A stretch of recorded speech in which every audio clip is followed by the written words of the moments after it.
Understanding Git and GitHub, ये हमारी third video है। इससे पहले हमने बात करी किस तरीके से हम गिटहब को डाउनलोड करते हैं, गिटहब से इसका जो डेस्कटॉप सॉफ्टवेयर है वो डाउनलोड करते हैं, या git-scm.com से गिट डाउनलोड करते हैं, उसका सेटअप किस तरीके से होगा और फाइल में चेंजेस वगैरह किस तरीके से करते हैं।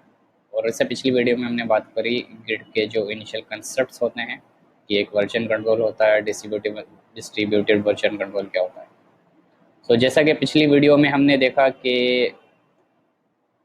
ये एक तरह का वर्जन कंट्रोल होता है गिट। यहाँ पर आप ये टाइमलाइन होती है आपकी एक तरह से। अगर आपका प्रोजेक्ट यहाँ पर है तो आप पिछले टाइमलाइन या पिछले स्नैपशॉट पे मूव हो सकते हैं बआसानी। तो अब हम बात करते हैं गिट के मज़ीद कॉन्सेप्ट्स पर। तो जब आप फाइल्स वगैरह क्रिएट कर रहे होते हैं तो यहाँ पर असल में आप क्रिएट करते हैं या किसी फाइल को एडिट करते हैं या अपनी डायरेक्टरी में किसी नई फाइल को ऐड करते हैं, राइट। तो जो कुछ भी आप एडिटिंग वगैरह कर रहे होते हैं इसके बाद आप उन फाइल्स को उठाकर ऐड करते हैं एक टाइमलाइन में, और आप गिट को ये बताते हैं कि ये मेरी कुछ नई फाइल्स हैं, इसको पैकेज करना है। इस पैकेज करने के सिस्टम को हम कहते हैं गिट में ऐड करना। इसकी कमांड होती है git git स्पेस ऐड। जब आप ऐड करते हैं इसका मतलब आप अब एक क्यू में अपनी फाइल्स लगा देते हैं, राइट। उसके बाद जितनी भी फाइल्स वगैरह आपने दी हैं इनको पैकेज करके वो आप एक दूसरी टाइमलाइन में लगाते हैं जिसको कहते हैं कमिट। तो इसमें होता ये है कि आप असल में गिट को ये बता रहे होते हैं कि ये मेरी फाइनलाइज प्रोडक्ट है, या ये मेरा नया बग जिसको मैंने रिजॉल्व किया है, या ये मेरा नया फीचर है जिसको एज अ स्नैपशॉट इस टाइमलाइन में, ये जो आपको ऊपर दिखाई देगी, इसमें ऐड करना है। सो जब आप अपने किसी प्रोजेक्ट को कमिट कर देते हैं तो सूरत हाल कुछ इस तरीके से हो जाती है, यानी कि ये पहला कमिट है, ये दूसरा कमिट है, ये तीसरा कमिट है, और ये इसी तरीके से उस लाइन में चलते जाते हैं, राइट। सो अब जैसा कि आप ये देख रहे हैं कि यहाँ पर हम हैं गिट में, और ये एक फ़ाइल हमने हेलो के नाम से बनाई थी पिछली वीडियो में, इसको हम करने हैं एडिट। अगर मैं इस फाइल को ओपन करता हूँ टेक्स्ट एडिटर के साथ, और अभी हम आके देखें गिट में, तो यहाँ पर ये फाइल है, इसको मैं थोड़ा सा एडिट करता हूँ। This is my third video explaining concepts of add and commit with version control। Okay, so यहाँ पे हमने इसको किया command S for save, file हमारी हो गई सेव।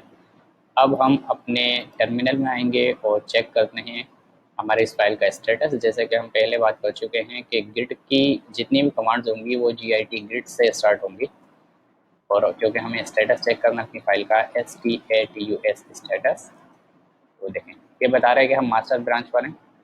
ब्रांच किस तरीके से बनाई जाती हैं और इसके बनाने का क्या फ़ायदा होता है हम इस पर बाद में बात करेंगे अगली वीडियोस में।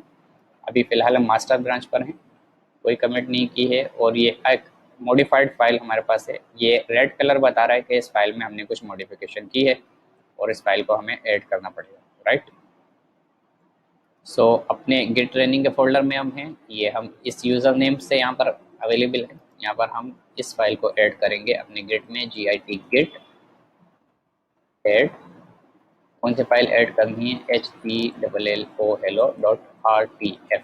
फाइल का नाम इसलिए बताना ज़रूरी है कि चूँकि हम अभी बहुत ज़्यादा सिंपलेस्ट वे में ये समझने की कोशिश कर रहे हैं कि गिट किस तरीके से काम करता है, बट जब हम किसी बड़े प्रोजेक्ट पे काम करते हैं तो उसमें बाज़ों का सैकड़ों या हज़ारों फाइलें भी हो सकती हैं जिसमें चेंजेस हों एक साथ। सो इसलिए हमने यहाँ पे फाइल का नाम बताया। और अगर आपके पास एक से ज़्यादा फाइल्स हों तो आप यूँ भी कर सकते हैं कि hello.rtf लिखने के बजाय आप git add स्पेस डॉट लिख दें, तो जितनी भी फाइलों में आपने चेंजेस किए हैं वो गिट में ऐड होंगी। But for simplicity I am writing here hello.rtf। Okay, यहाँ पे कोई मैसेज आपने नहीं देखा, इसका मतलब कि आपने जो ऊपर कमांड लिखी है ये git add hello.rtf ये एक्सेप्ट हो गई है, यानी कि ये ऐड हो गया। और ऐड का कंसेप्ट मैंने आपको बता दिया था, तो कि आप गिट को ये बताते हैं कि ये मेरी फाइल्स हैं जिसके अंदर मैंने चेंजेस की है, इसको ऐड कर ले और इसके बाद आपको कमिट करना पड़ेगा इस फाइल को गिट में। सो git git again COMMIT git commit space -m। जब कभी भी आप फाइल को कमिट करते हैं आपको मैसेज देना ज़रूरी होता है कि आपने क्या चेंजेस वगैरह किए। इसको यूँ समझें कि अगर 4 से 5 कंट्रीब्यूटर्स किसी एक प्रोजेक्ट के ऊपर काम कर रहे हैं और हर कोई अलग अलग चीज़ों या फीचर्स को ऐड कर रहा हो या प्रोजेक्ट को अपडेट कर रहा हो, तो ऑब्वियसली दूसरे कंट्रीब्यूटर को पता होना चाहिए कि पहले कंट्रीब्यूटर ने क्या चीज़ चेंजेस किए। तो जितना ज़्यादा एक्सप्लेनेबल होगा मैसेज उतना ज़्यादा बेहतर होगा, इसलिए कमिट के साथ हम मैसेज लाजमी तौर पर ऐड करते हैं।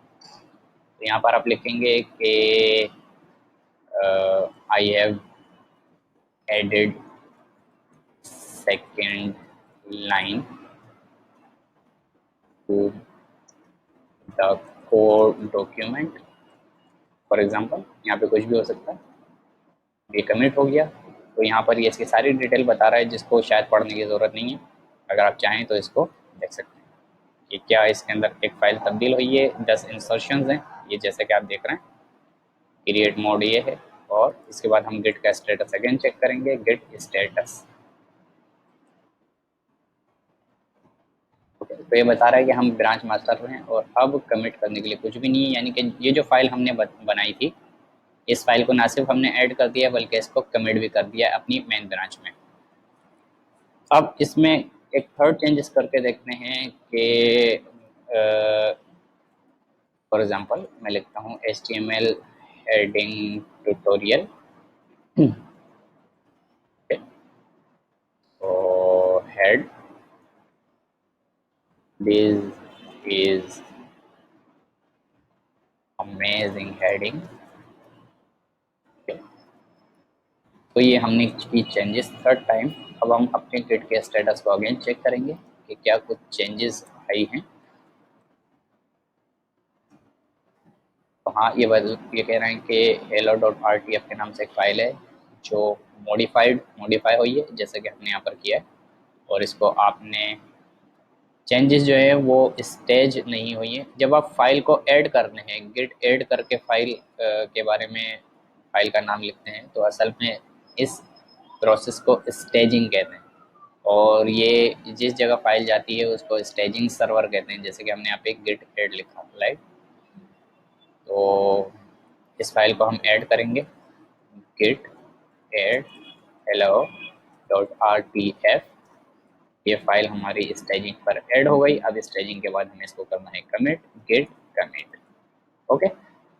तो बहुत मुमकिन है कि जब आप इसको कमिट करने लगें तो आप -m यानी कि मैसेज देना भूल गए। लेट्स सी क्या होता है।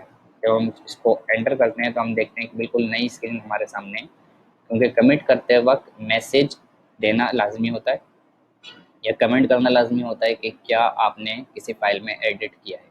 अब आप देख रहे हैं कि ये टर्मिनल हमारा VI एक तरह से बन गया है और यहाँ पे कह रहे हैं कि आपको यहाँ पे कमेंट देना है और हर वो लाइन जो कि हैश के बाद है उसको इग्नोर कर दिया जाएगा, यानी कि सारी लाइनों को इग्नोर कर दिया जाएगा। यहाँ पे मैं लिखता हूँ कि हमारा मैसेज है कि I have added about HTML heading documentation. तो बाहर निकलने के लिए यहाँ से एस्केप का बटन आप प्रेस करेंगे।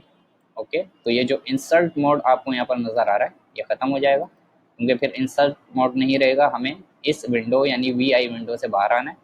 ओके, आप एस्केप का बटन प्रेस करेंगे और एस्केप का बटन प्रेस करने के बाद आप लिखेंगे